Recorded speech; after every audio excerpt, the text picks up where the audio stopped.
I'd like to do a roll call. Jason Smiegel? Here. Robert Sheehan? Here. Jim Tromke? Here. Rob Chauvin?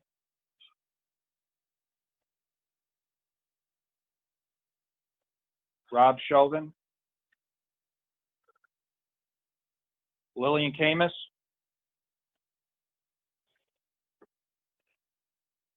Jim, I believe, have you talked to Lil?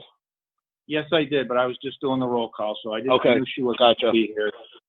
So Okay. we'll let the records reflect that Rob and Lillian are not here tonight, at least as of 5 o'clock. Sure.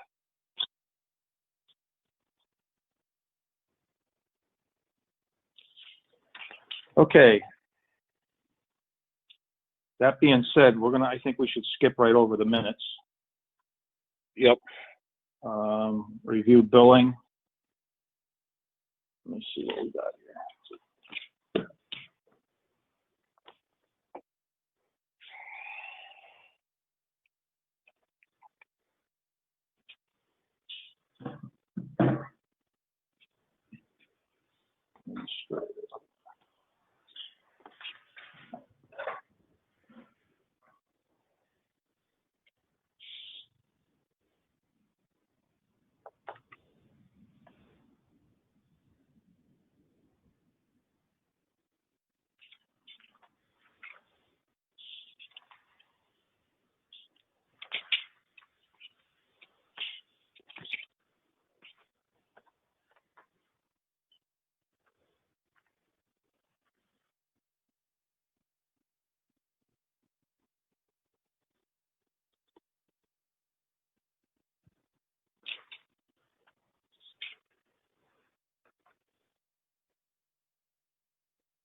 Okay, I don't have anything for billing. I'm just going through everything right now. A&Rs, as far as old business, we got Easton Street. Let's see.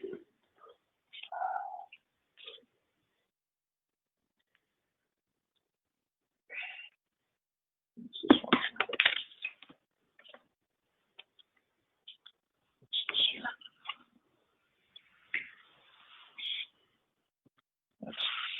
That's the preservation.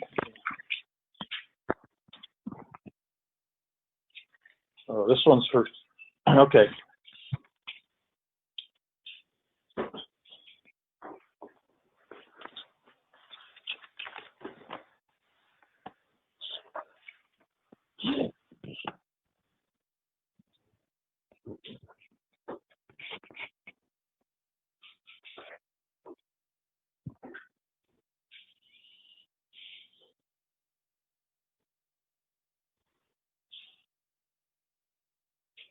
Bob, do you have a copy of the plan, or have you reviewed the copy of the plan?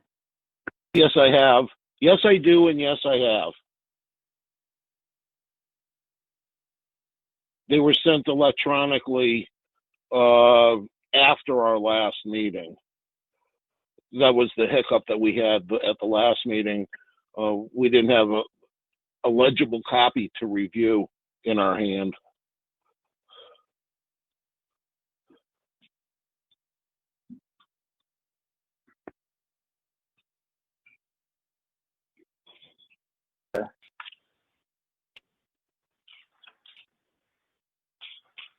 You have any thoughts on it, Bob? I have no thoughts at all. Everything looks fine to me. There's only one question I have, and it's just by about being nosy. Leo and Annette, for Lot 2, which is off of Amherst Street, is there going to be two ways you could access that property? Two separate ways? Or, yes, because I think for the frontage, you split it, it's split in two. Okay, but that's basically an estate lot, though. Correct. Right. Okay. Okay. No, I was just looking at the plan. I said, you know, especially since you're working around another piece of property owned by somebody else. I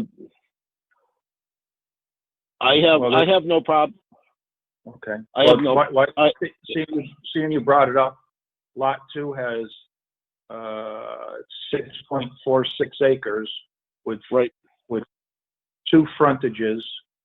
One was 74 feet, and the other one 5705.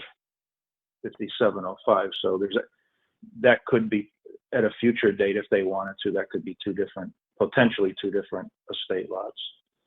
And then you are correct. Yeah. So that's Lot 2. Lot 1 is a typical building lot with 150 feet of frontage. There's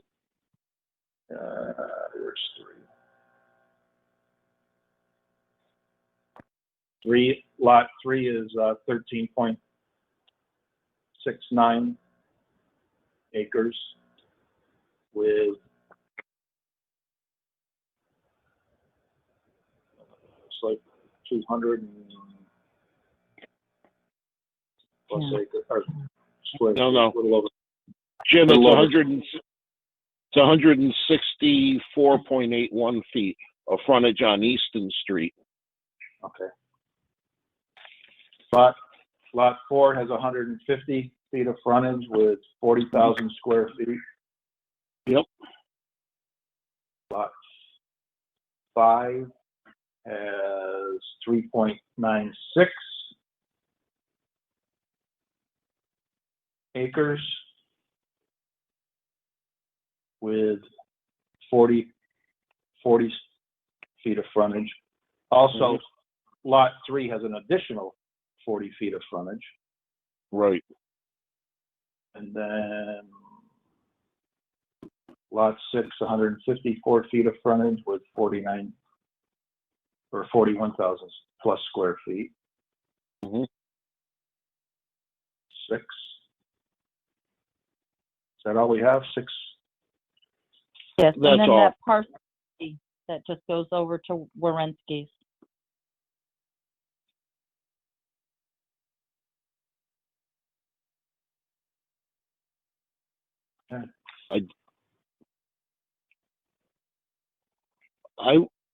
Are you ready for a motion, Jim? I believe we've covered everything. Unless there's any discussion about it, I'd entertain a motion. Okay.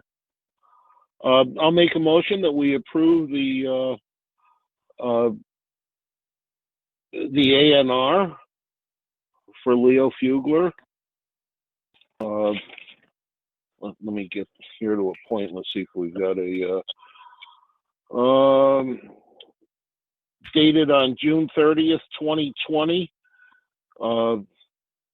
by Harold L. Eaton and Associates, Incorporated, Registered Professional Land Surveyors.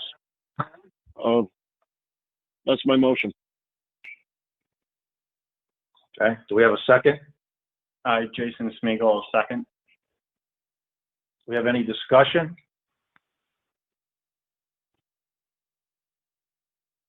Okay. All those in favor of accepting the A&R? Just one quick thing, Jim, before you take a vote, please. Yeah. Annette or Leo, did Bob Ward talk to you about the payment? Yes, I had brought a balance, because originally I was told it was $250, so I brought the balance over to Kathy at the office last week. Okay, perfect. Very good, thank you. Okay, Jim, you can go for your roll call. Was it a bank check? It was a personal check. All right. But it's good. I was going to say, when did we start having to have bank checks? Well, I won't get into this. Anyway, okay, so no further discussion.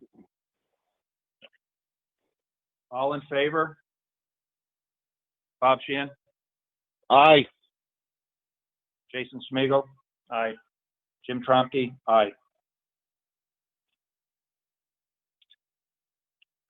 So we've got to get someplace to sign these now.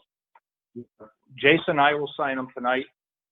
Kathy will pick them up, and then Bob, they'll be down at the town hall for you to sign at your convenience. Okay. Preferably sooner than later for the folks. Yeah, but Annette and Leo, I should get down there tomorrow to sign them so that you can grab your Mylar and have it recorded with the at the Registry of Deeds. Okay, I'll give Kathy a call when I can pick it up and then get it over there, because the attorneys were wondering if we could get it done for this Friday. Okay, I will make every attempt to get there tomorrow during the day. Okay, excellent. Okay, great. Thank you. Thank you. You're welcome. Thank you.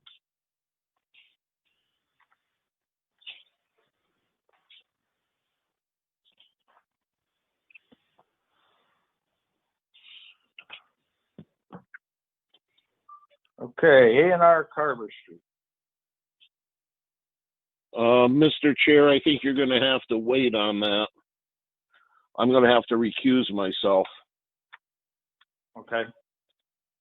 All right. Can you explain? Well, who's the A&R? It just says A&R Carver Street.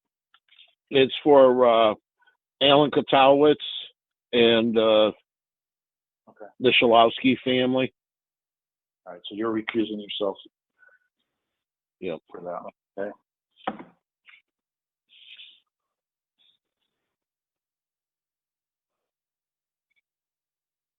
Okay.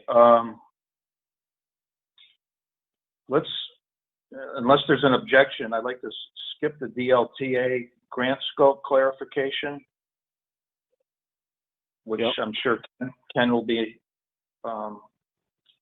discussing with us. And let's go right to the Kellogg Hall discussion.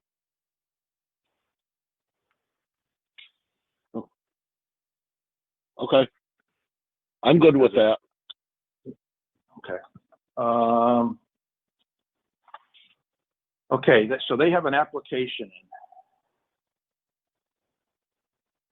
Do we have anybody with us representing this, Jim? Is there anybody here representing the Granby Preservation Committee for the old town hall?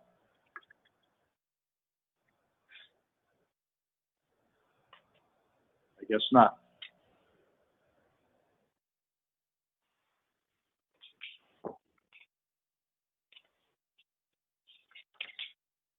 Well, I've reviewed this again recently, and I don't feel comfortable moving forward with this until we have an architectural stamp drawing for the building occupancy and use, approved use. Okay. I see site plan. I see a lot of existing, and but it doesn't show. It doesn't show what the use group is, what it's going to be used for specifically, and what the occupancy allowance is. So in other words, I look at a site plan, it shows a handicap spot based on old plans, but it doesn't tell us what the building use is. The architect's got to provide us with what the building use is, and therefore recommending the approved handicap, accessibility, and so forth. So I don't know. I'm not sure what we can do with this. Does anybody else have any other input on this? If I may, Ken, have you had a chance to review this at all? I was looking through my emails to see if I've seen it. but no, I don't have that. Okay. Okay, so Ken, they've presented us with existing plans, Uh-huh. an existing site plan, in other words, but there's no stamped recent architectural drawings stating what the building can be used for or will be used for, and what the occupancy is, and specifically how many handicap parking places are available and where they are on the premise. I think that's very important to know, especially if there is a change of use. You want to ensure, and the zoning enforcement officer, your building inspector. I'm not sure if there's been a determination that was made by his office to see what type of permitting would be required for this. Obviously, you hit the nail on the head that, and I don't know what was submitted. If it's just a plan, that I don't know if that's helpful. That wouldn't be helpful for me, especially if it's an existing plan of an existing building, knowing that they may want to use it for something else. And you cited the various aspects of plan review that you would want to engage the applicant with. You would want to determine how many parking spaces were needed based on the use. You would want to ensure that, if there's any improvements that need to be made and I don't know the history of this building, if it's been abandoned for a while or if it's being used for something different. It's important to know that.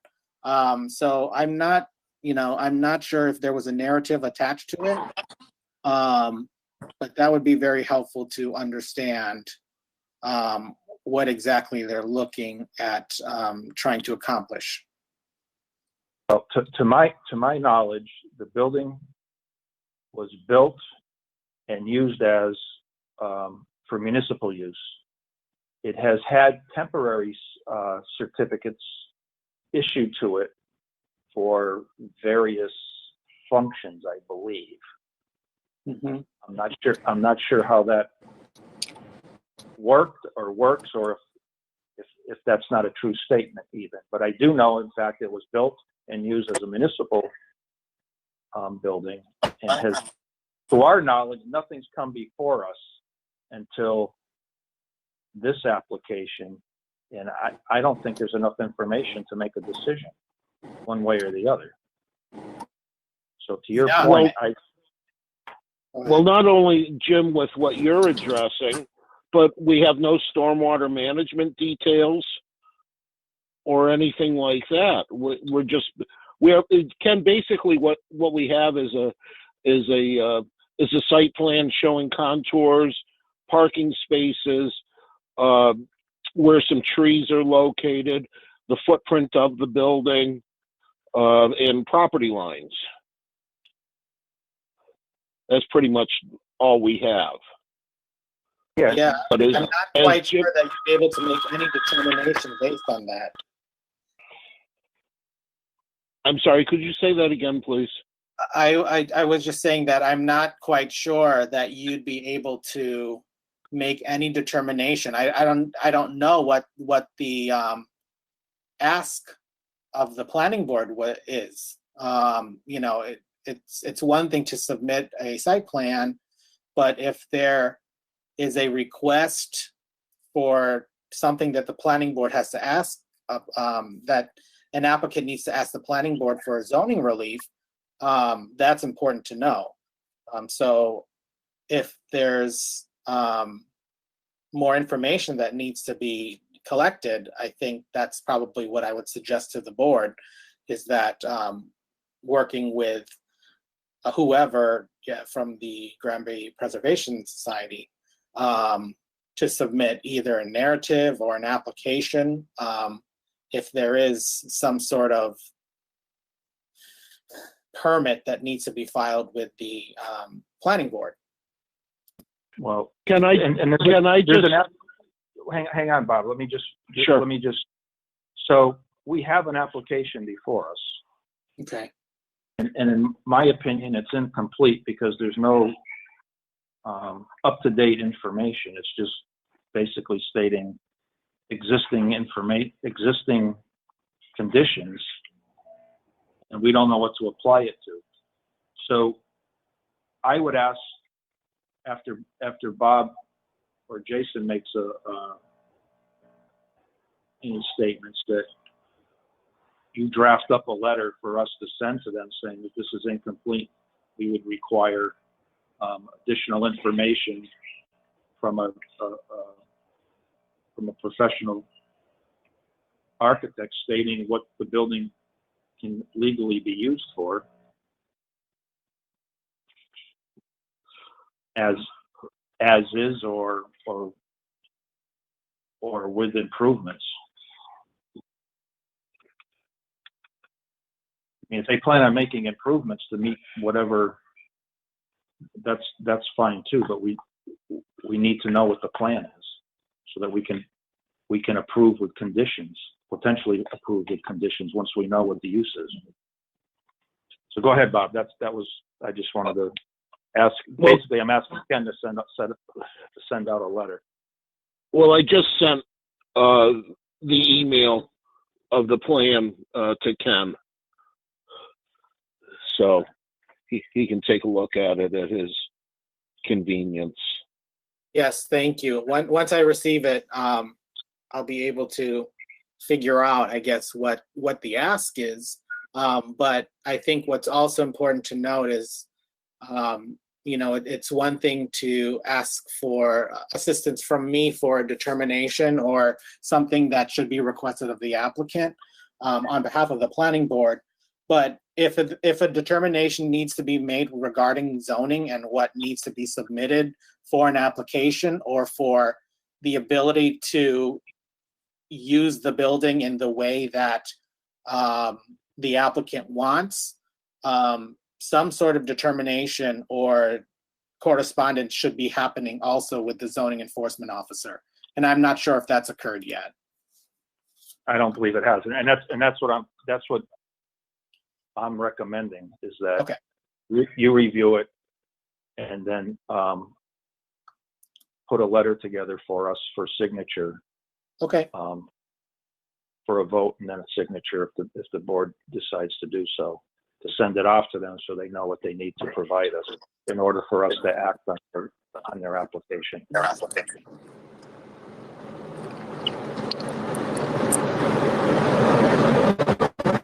Hello, I'm very sorry for any interruption. I was just having a lot of connection issues, and I'm getting very bits and pieces of the conversation, and just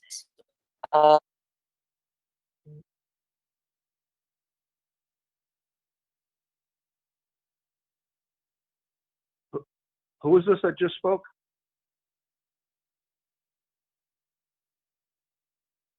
Is everybody still there? I Bob am is here. Hart is here. Who is here? I'm sorry, I just called in for the meeting that Kathy Leonard told me about this meeting, and I was just having a lot of connection issues, but I just finally got through. I'm the person that's trying to convert the spare building on 115 North Street into a commercial kitchen. Okay, we haven't gotten there yet, so we're discussing another piece of the agenda. So that's perfectly fine. Okay, so you'll be on next. Okay, perfect. So are we all on the same page as far as the Granby preservation? Bob? Jim, I think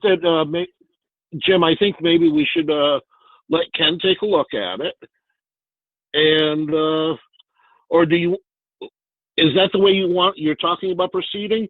Or are you looking for some kind of a motion to kick it back to them? No, I don't want to do, I prefer not to do that. I prefer to have Ken take a look at it, put a letter together for the board to approve and sign on what it's lacking. We know it's lacking X, Y, and Z. I don't know if it's lacking anything else. And when Ken does a full review, he can put it together, a draft, for us to review, notate, and sign and then send off to them. So they know, so that we're not pushing back and forth. Let's just give them one good letter and say, this is what you're required to submit in your application. I know it's pretty clear in our bylaws what needs to be provided, but let's review what they sent us and provide them with what it's lacking. I agree. So do you need a motion for that? Or just a Sure. directive? Yeah, Okay, well, you want a motion? Jason, do you have anything else to say about it? No. Okay, okay, so why don't you make a motion, Bob, and then Okay, make it official. I'll make a motion regarding 250 State Street, the Granby Preservation Society, I believe is, yes, Inc. That we have Ken Camilla, PVPC, review the plans and the submission paperwork and to advise us accordingly. Okay, we have a second. I'll second. Any further discussion? All those in favor? Bob Shan, Aye. Jason Smigiel, Aye. Jim Tromke, aye. Motion carries. Good. Are you good with that, Ken? Yes, that's good. Yes. If I have any issues retrieving that, I know that Bob sent something. If I don't get that, I'll make sure to follow up with Kathy. Okay, have you checked your email, Ken? Yeah, I have it open on the screen, so, and it hasn't popped up yet. Really? Okay. Well, yeah, Kathy can certainly get it to you. I could have done something wrong. Okay, so moving on. Again, we'll hold back on the DLTA grant scope clarification, and we'll move to 115 North Street, proposed business plan. Mhm. Has everybody looked at that plan? I do not have it in front of me, but I thought all we got was a letter of intent. There's not Is a formal. that correct? Yeah, I don't believe there's a formal application before us. Right. Hart, are you on the line? I am on the line, yes. Okay. Okay. And Did I'm sorry, I was not aware of any application process. I was just told I had to present the idea to the planning board first to see if I can get it zoned for business before any permits or applications process started. Okay. Well, that was probably a well advised. So from my perspective, it's in a residential zone. This type of business is not allowed, and I don't see any avenues right now or any way of rezoning or spot zoning specifically to open a business at that particular address or on that particular street or that particular zoning of a residential area in town. So, if I could possibly just have the floor. I did look at a lot of the commercial development zoning bylaws in the official Granby bylaw statements, and the building that is behind the resident is completely separate. It does have its own septic system. It has its own hookup system, and it was grandfathered in. It was used until about like 3 years ago as a meat cutting business that my grandfather used, and now his children own the building, and the building itself past all the things I read on the zoning bylaws, it would work in favor of the town, meaning it would expand the commercial tax base of the town. It does not go along Route 202, so it will not make any strip development or curb cuts. And there's 4 different ways to get to the building as well.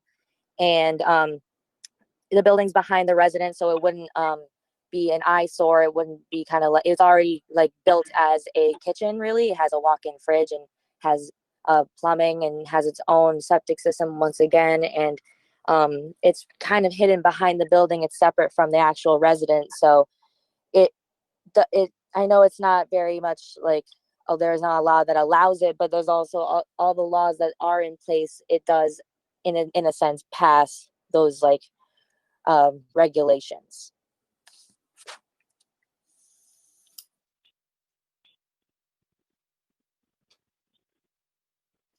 Is there anybody else that has any comments about this? Yeah, Bob's here. The fact that it is in a residential single-family zone, and I do understand what Hart is saying regarding.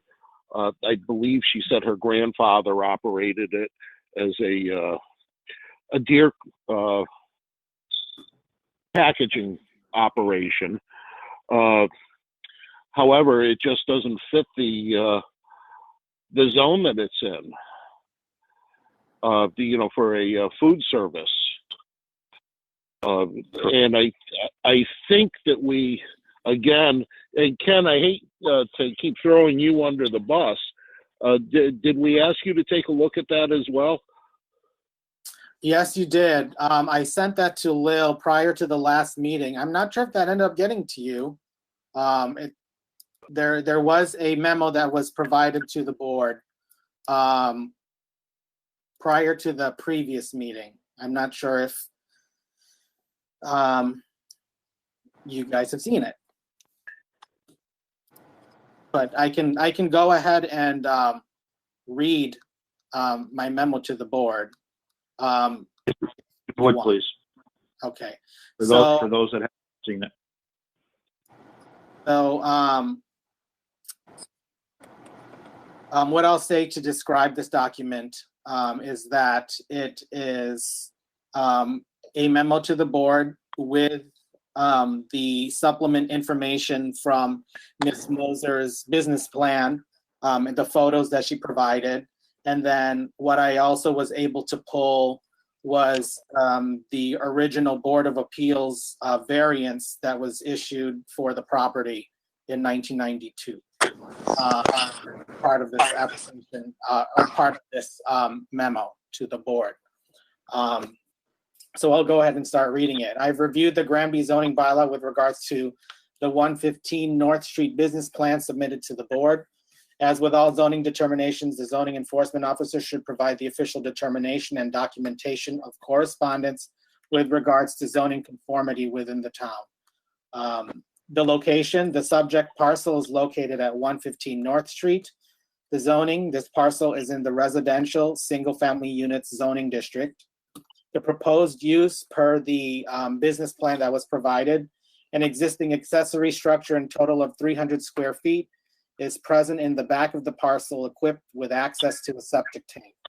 Additionally, the business plan states 40 square feet of refrigeration and 60 square feet attached to the main building.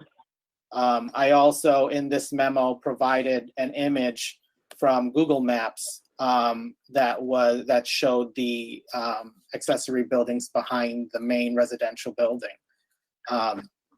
And Ms. Moser also provided her own photos in the business plan herself. The resident proposes the currently standing accessory building be used as a prep kitchen to prepare ready-to-eat foods. According to the plan, there would be no customer entry or money transactions on property, and delivery of ready-to-eat served food would be made by third-party services like Uber Eats, DoorDash, Grubhub. And as Ms. Moser has stated this evening, as well as in the business plan, the applicant suggests rezoning of property. With regards to zoning compliance, because that's what the board asked me to look at the 2 meetings ago. The current zoning bylaw does not have a use suggested by the resident that would comply with the use table that the board and the town usually consult with when they're looking at proposed uses by applicants to ensure that they fall within the use schedule. The types of uses that Ms. Moser had presented in the plan and one of the board members did suggest tonight are not typically found in a residential zoning district without zoning relief. A determination can be made, however, whether home occupations would be applicable here. My comments with regards to map amendment for property, rezoning to a business district could be considered spot zoning and create non-compliance with MGL Chapter 40A, Section 4, which I believe the chair just stated earlier this evening. With regards to the home occupation zoning bylaw, home occupations are defined as a use which is customarily and may properly be carried on for compensation entirely within a dwelling or accessory building. Home occupations are allowed by right in residential single-family unit zoning district under the Granby zoning bylaw. And then I included what is under 3.7 of the use tables, which is the home occupation use under accessory uses. A determination whether or not this type of use creates a nuisance would be needed. A zoning bylaw amendment can be explored to require additional standards if applicable for this type of use. So that was what I sent out to the board prior to the previous meeting where you had 3 members present. I think another comment here is to explore the non-conforming nature, especially learning that the building has not been used in 3 years, to ensure that if there are, if the building was used in a certain way for 3 years, that if it has been abandoned or has not had a use within those 3 years, if the zoning bylaw suggests that there's a time frame for that abandonment, you would need to ensure that any future use would need to comply with the zoning bylaw. So that's not in this memo, but based on the conversation about nonconformity, that's important to note. So those are my initial comments, and those were the comments presented in the memo. Okay, thanks, Ken. Yeah. So that's correct. It's not allowed in the zoning, and given the fact that it existed at some point prior, there's a like you mentioned, there's a period of time where anything over 2 years. So it's, it would be considered pre-existing non-conforming. And I don't see, to be honest with you, I don't see any way that this could be allowed in this zone at this time.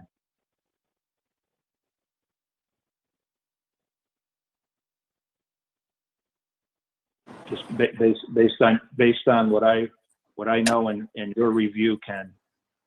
I don't know if any input from either member, Jason or Bob.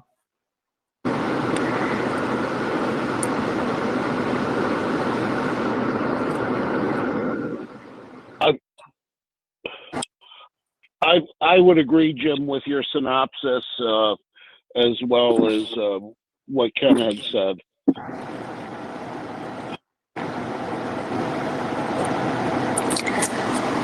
I can say that the building is not abandoned. We do use it consistently, just not for the purposes it was created for. which would be meat cutting and food preparation, like my grandfather used. But we do use it consistently, so it is not an abandoned building. But the building has not been used for the original purpose that it was built for since my grandfather moved to Florida and sold the property.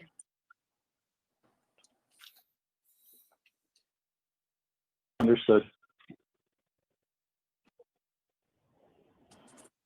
So unfortunately, and we'll take a vote, but I think it's unanimous that it's of the board's opinion that the use is not allowed in that zone, unfortunately for you.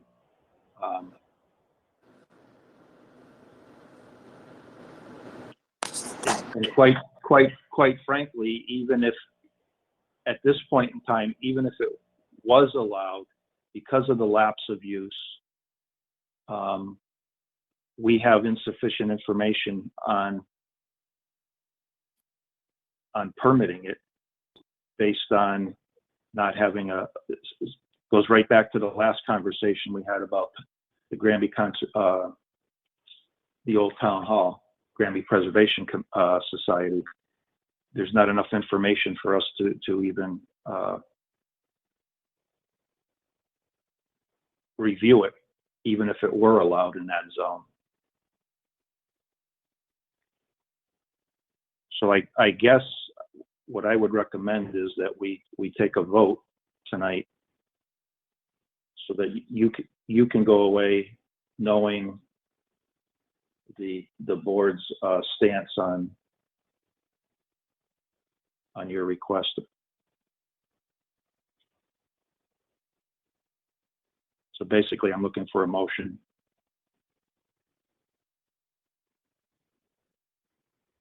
I'll make a motion that we, at this point in time, not allow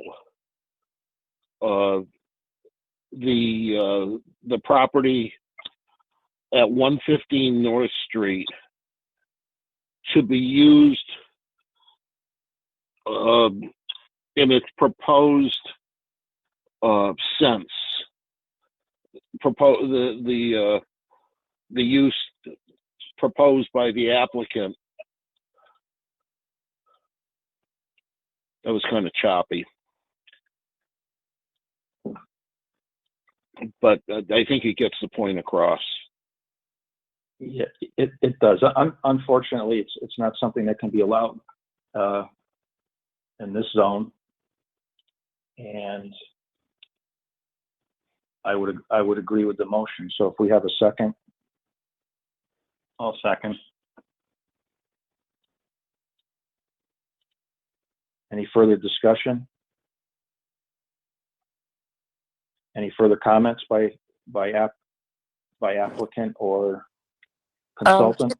Just thank you for your folks' time, and I do hope that at some point that the motion could change, and I just appreciate your time and hearing me out today. Okay, thank you for that. All those in favor of the motion? Bob Sheehan? Aye. Jason Smeagol? Aye. Jim Tronke? Aye. Motion passes. Okay. Let's circle back to Ken here with the DLTA grant scope clarification. Okay. Let's see. Let me just open what I sent. So after the last meeting, I informed the board members that were present at that meeting that I would send an email to the chair, and I did, and it included the request that was made by the town administrator for an exploration of the zoning. Let me read that to you. I wanted to read it verbatim. The town of Granby is asking for assistance in reviewing the master plan that was created by the PVPC back in 2010. In that plan, they had proposed a mixed-use zone that would allow for businesses on the first floor and apartments, offices on the second floor, like Nylon Insurance. We would like to have this explored with the possibility of these types of developments in other areas of town, which could bring in additional people and traffic and help address the housing shortage that the governor has identified. By creating this new district or zone, we would also look at these developments being located in the village center and along New Ludlow Road. With additional people, then additional stores such as Panera, Bread, Starbucks, and other types of establishments may look at the town. As a way of enticing them, we would like assistance in researching tax increment financing or special tax assessments as a means of attracting these businesses to offset the lack of some infrastructure. This would also give impetus to see if the state has other programs to help new upstart businesses in town. And so, with that said, in my conversation with the town administrator, it was exploration of zoning bylaw amendment. And this was back prior to the pandemic, so it feels like ages ago. And then I think it was a virtual meeting with the planning board prior to the former chair leaving the board, that the planning board may have thought that it was an update to the master plan element, economic development master plan element. You know, given that it is a very small amount of money to do any sort of update for a master plan, I am trying to come to the board for assistance on how to move forward. I provided to the chair as well as the PVPC commissioner and the town administrator and assistant town administrator that email, that scope from the administrator, and then a proposed new scope for this project. So working with the boards, and I'm going to be reading to you the scope of services draft that I put together for this mixed use development district. Will assist in undertaking research and exploration of mixed use development, commercial use, first floor, residential use on floors above, possibly as its own zoning district as identified in the town's master plan. This effort will include to evaluate how mixed use development is described in the master plan, review existing uses and zoning regulations throughout the zoning bylaw and map, identify types of desired uses in the new district, clarify differences between proposed zone and mixed use development overlay district, develop and refine proposed language for a mixed use zoning district, and assist with researching tax increment financing or TIFs or special tax assessments, STAs, as means to attract businesses. I would suggest that the measures of success would be the identification of mixed use development types and where they should be developed within the town boundary and ways to entice those types of development. And the deliverables would be information and components needed for municipal grants. So that would be some sort of report or document, as well as a new zoning bylaw or a zoning bylaw amendment as explored through this community process. So that's what I have posed to the board chair as well as the town administrator. I haven't heard anything, but I'd like some clarification as this grant does end at the end of the year. I'd like to produce a project that the town can use for future grant applications. Okay, with that being said, I read your email to me, that document. And as I stated in the last meeting when this came up, is that we're limited to where we can do this mixed use based on infrastructure, utilities, water and sewer. We already have it in the five corners zone business with the overlay of mixed use. Now, with that being said, we do have some infrastructure down there with water hopefully coming in the near future. We do have sewer. So since that conversation, if I'm not mistaken, I've got this in the right order, we've had discussion about rezoning East Street, particularly where we lost a bunch of homes to the Westover. So if we're going to rezone business there, if in fact we're proposing that to the town, then maybe that's an area that we consider with a overlay of the mixed use. There is, I believe there's water there. I don't believe there's sewer, but I do believe there's water on East Street. So there is some infrastructure. Well, there's water on East Street to New Ludlow Road and then down New Ludlow Road into South Hadley. The remaining part of East Street to the Morgan and Pleasant Street intersection does not have water. So maybe we should look at that as an overlay for the mixed use. Mm-hmm. Although, well, wasn't there, didn't you, Jim, in your original proposal, which seems like a year ago, but it's nowhere near that, weren't you proposing Pleasant Street as well? Correct. Okay. And we can do the whole Pleasant Street, East Street to the Ludlow line. Yeah. That's fine. We can propose that.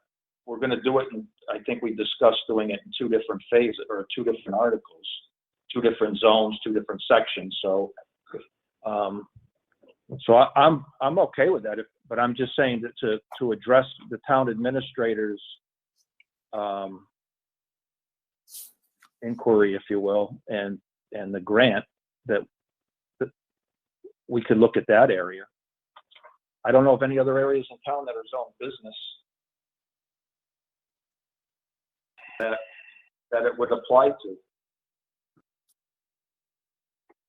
I mean, I think Ken mentioned the Village Common, but I mean, those are small lots up there without any infrastructure. So they're having a hard time maintaining septic and well by themselves, let alone adding a business and a mixed use residential above. So I don't see how the Village Common zone would work at all without both utilities, let alone one.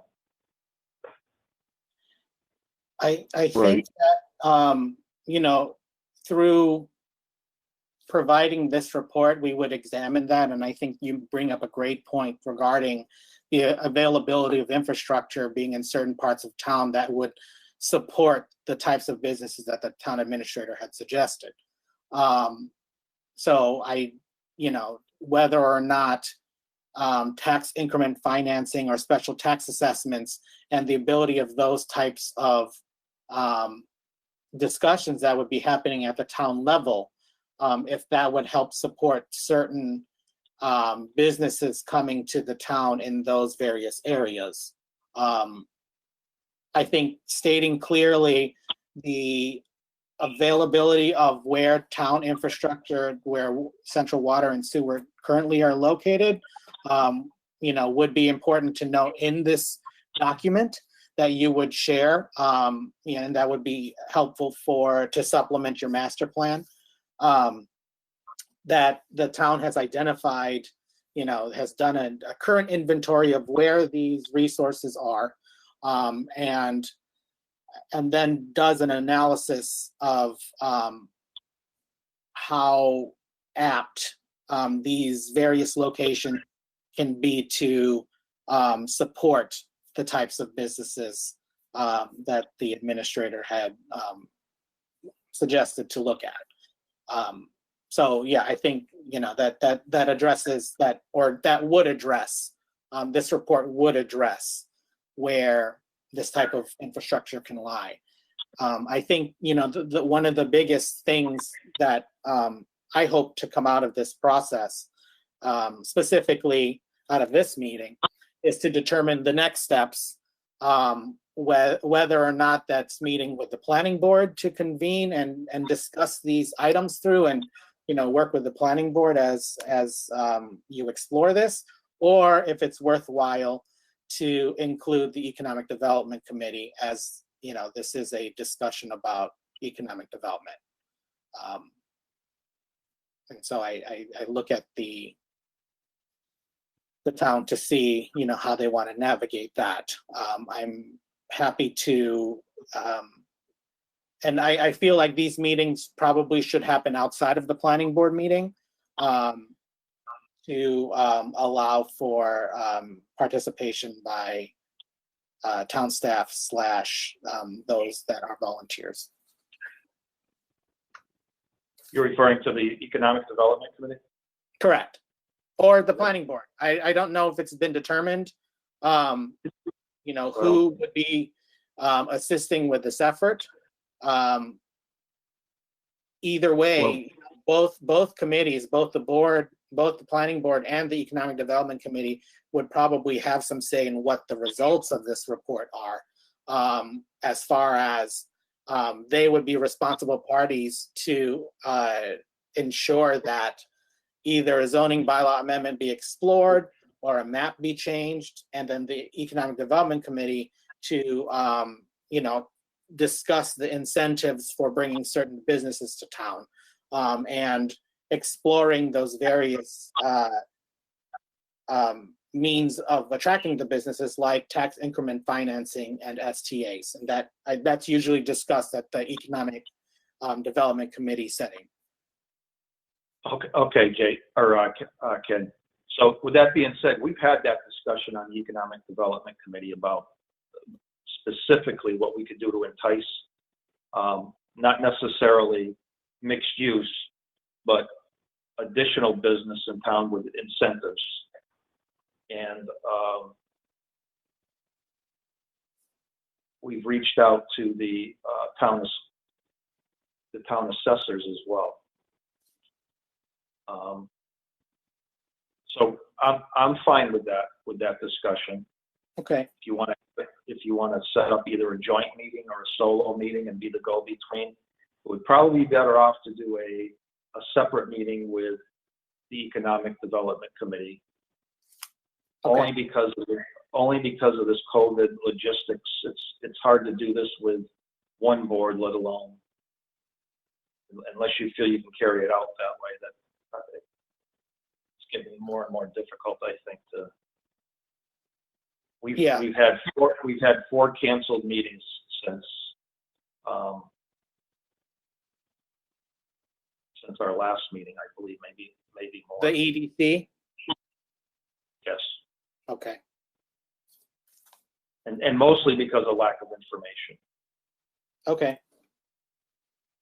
With grants and the water situation, that's been delayed too with the state on the 202 corridor. Okay. One thing to keep in mind, yes, for you, Ken, and this board, is to blanketly zone for mixed use. I caution doing it where there's not at least one of the utilities, water or sewer, because of the EPA requirements. If you rezone a specific area, let's say the 202 corridor from Finns Hill to the Village Common. There's a lot of acreage in there. And you might be able to get away with it in some areas by putting your own sewer and having your own well. But that would have to get, so you'd have to spread everything out for that site plan to make it work, Mhm. which would reduce the amount of, what's the word I'm looking for?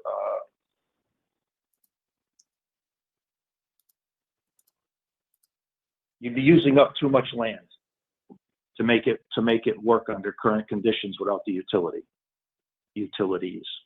Mhm. You follow what I'm saying? Yeah. I think with, obviously the townspeople and the committees know exactly the capacity of the various infrastructure that you have in town. I think that there can be a thoughtful discussion on the ability to discuss ways of approaching redevelopment or rezoning in certain areas. Having that discussion about whether or not an applicant that would want to develop in those certain areas a certain type of use would need to aggregate, a bunch of lots, smaller lots, for the purposes of developing a larger building, versus, trying to fit everything on one parcel. It's a discussion that we're having that's outside of this process that you mentioned, with regards to your rezoning that you're exploring on East Street, right? And then the expansion of the industrial district on New Ludlow Road. So I think those conversations are all going to be happening no matter what. But I think finding the way to either navigate or try to figure out a way that maybe businesses that want to site in certain parts of the corridor are able to, and figuring out what regulations may need to be changed or amended to allow for that. Or, figuring out, I think this process will allow the town to figure out whether or not the zoning districts are working to the town's advantage with regards to developing the way that it wants to. So I think that's just commentary regarding your point. I just hate to see that because we rezoned it, somebody takes up, which they'd have the right to do, take up a large piece of property and put in a community septic and well, and then never be interested in committing or contributing to town sewer down the road or water down the road. Yeah. And then they sprawled out over this big chunk of property where if we had the utilities, you could condense all that into a smaller piece and it'd be more, from an economic development perspective, you'd have more income. Correct. I don't know if I said that is. No, I think you hit the nail on the head.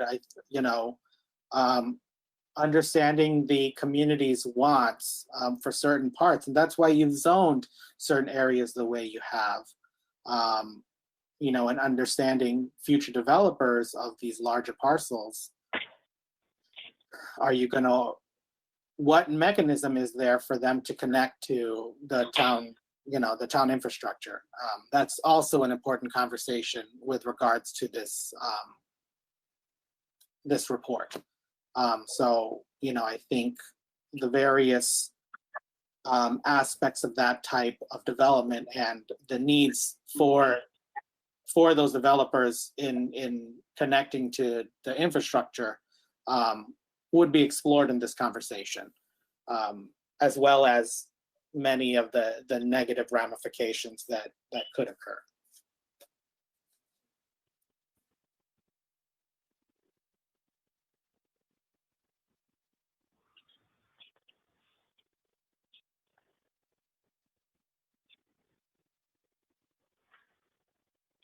So Ken, what next step would you recommend, or what would you ask us to do tonight?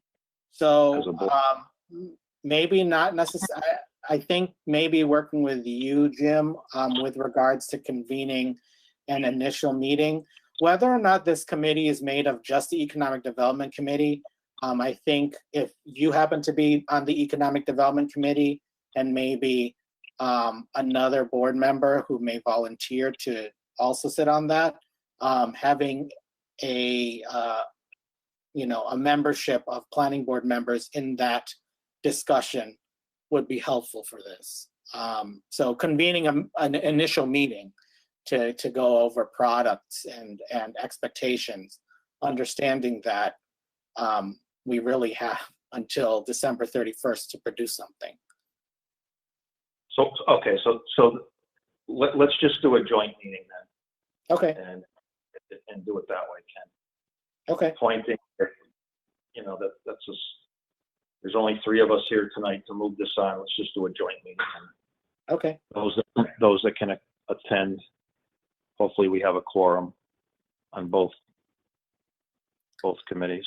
Would you prefer an evening? Yeah, I think that's most convenient for working board members. Okay. The committee they're all retired. They're all a bunch of old guys. Okay. Including myself. Yeah, so then what I'll work with Kathy and you, Jim, and Lil to put together a joint meeting agenda, trying to look in the next 2 weeks, just to get that initial meeting down, if that's possible. Yep, that sounds good to me. Okay, very good. Thanks, Ken. I appreciate that. Yeah. Okay, that's the DLT. That pretty much.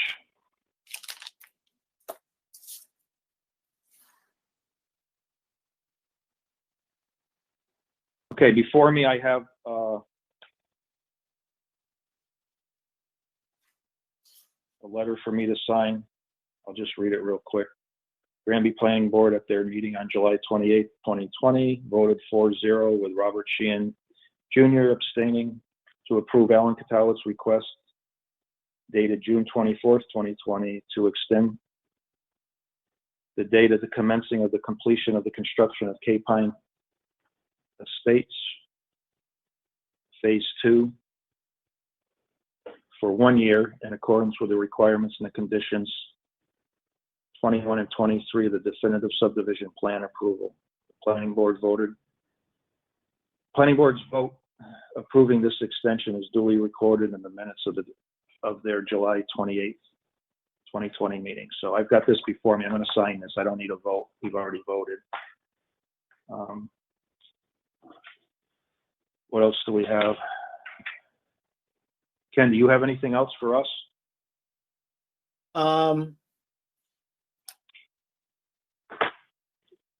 If the board wishes, when you have your other 2 board members, we can revisit the zoning map.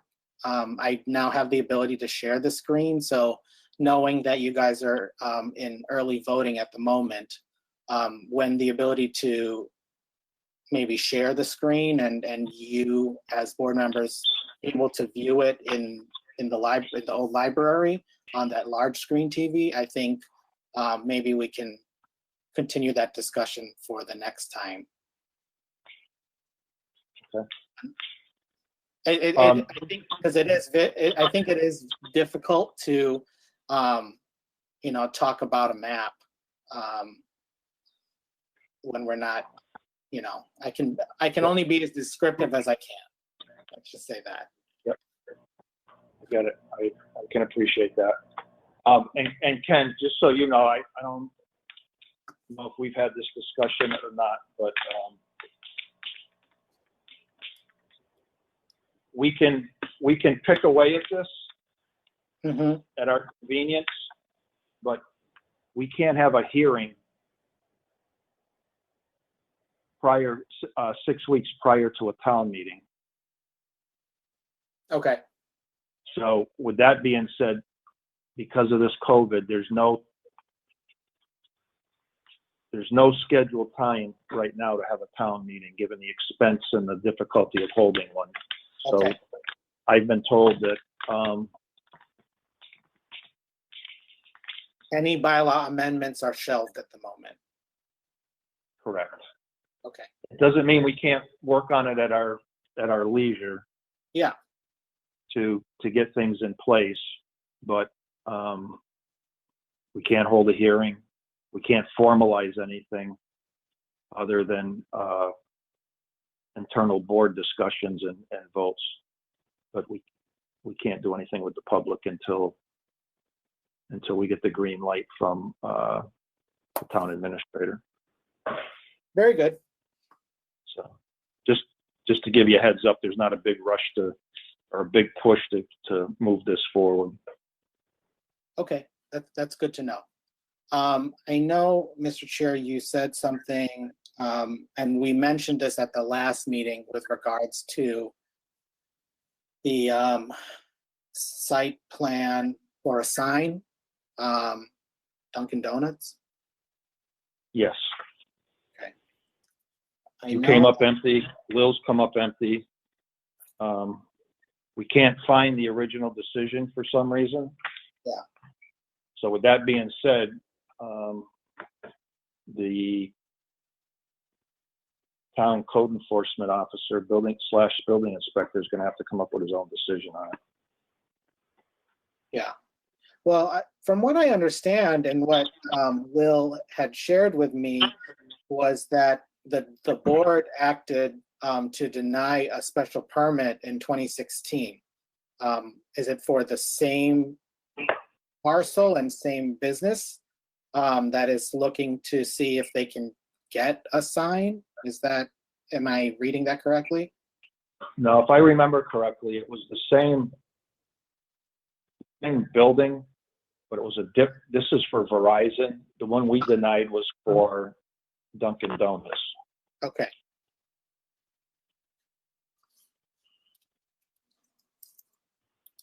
Yes, but wasn't that denied based on the original decision? Correct. And for some reason, we can't reference that now. Nobody knows what became of it. Okay. What does the planning board's records look like, or the clerk, when I think, I didn't know that the decision was based on the original application, because that's important, especially if it's a business within that same parcel. So I think if we can do some deeper digging with regards to what was submitted per that 2016 decision as far as the application, that would be important, and maybe that'll shine some light as to how to read this particular future application or prospective application. Well, if you can dig that out, then fine. But I can tell you that timing is of the essence, because they've applied, and the building inspector needs something sooner rather than later to be able to. That was issue my a permit understanding. or deny it. Yeah. Okay.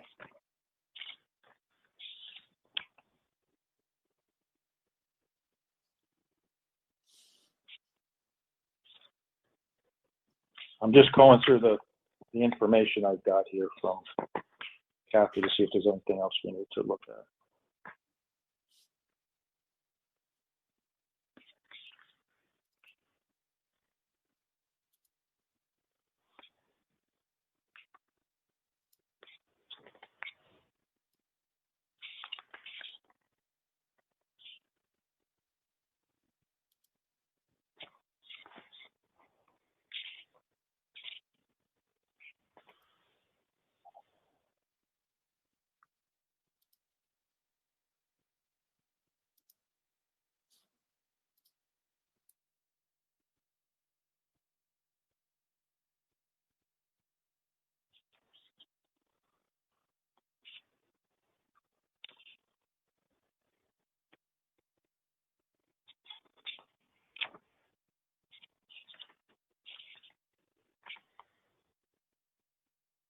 We do have something here, but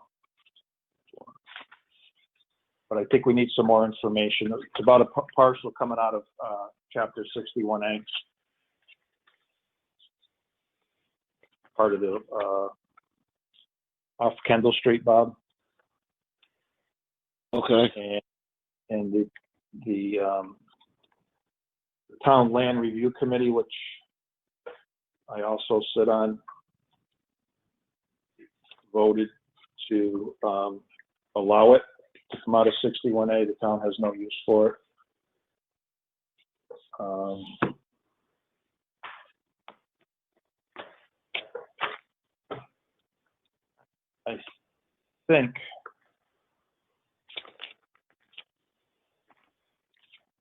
I think we should probably wait until we get a letter from them and we have a full board to vote on it. Is that something that we generally take in, Jim, or was that just more of a courtesy letter No, to let us know what was going on? No, the planning board is supposed to sign off on it as well, if I'm not mistaken. Okay. I wasn't aware of that. I could be wrong, but I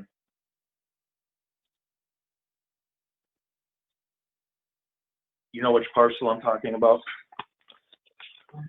Well, I did watch the select board meeting, or no, conservation meeting, and they were talking about 0 Kendall Street, but the only 0 Kendall Street that I remember in the past was the Hatch property with regards to the solar field. However, is that indeed the same parcel that's being discussed?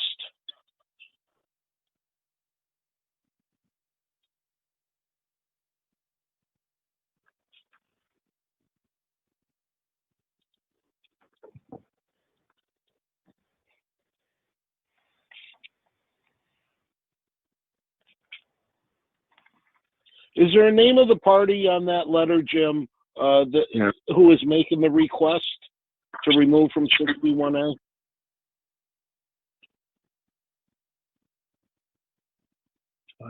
Yeah, it's Nicole Menard. Attention, Nicole Menard. Well, Nicole Menard is the assessor's. Yep.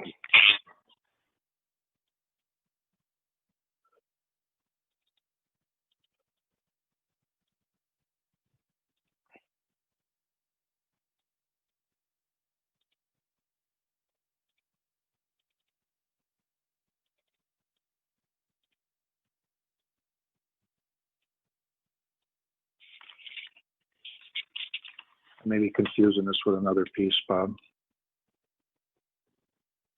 Okay. The other piece was part of.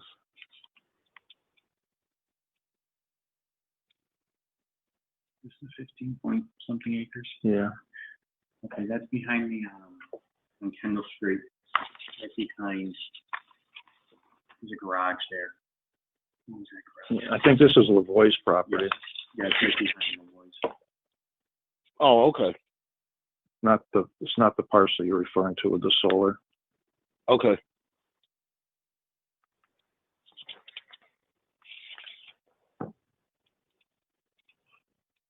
Yeah, I'll talk to Kathy. Yeah, this is part of Lavoie's property. It's the property I thought it was. Oh, okay. Okay.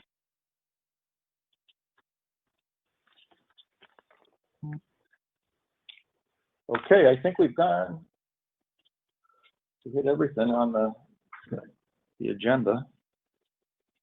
Is there anybody have anything else to discuss?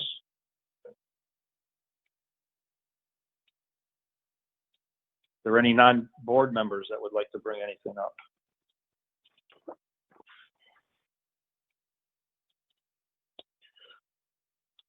Okay. Mr. Chair, I'll make a motion to adjourn. We have a second? I'll second. All those in favor? Bob Sheehan? Aye. Jason Smeagol? Aye. Jim Tromke? Aye.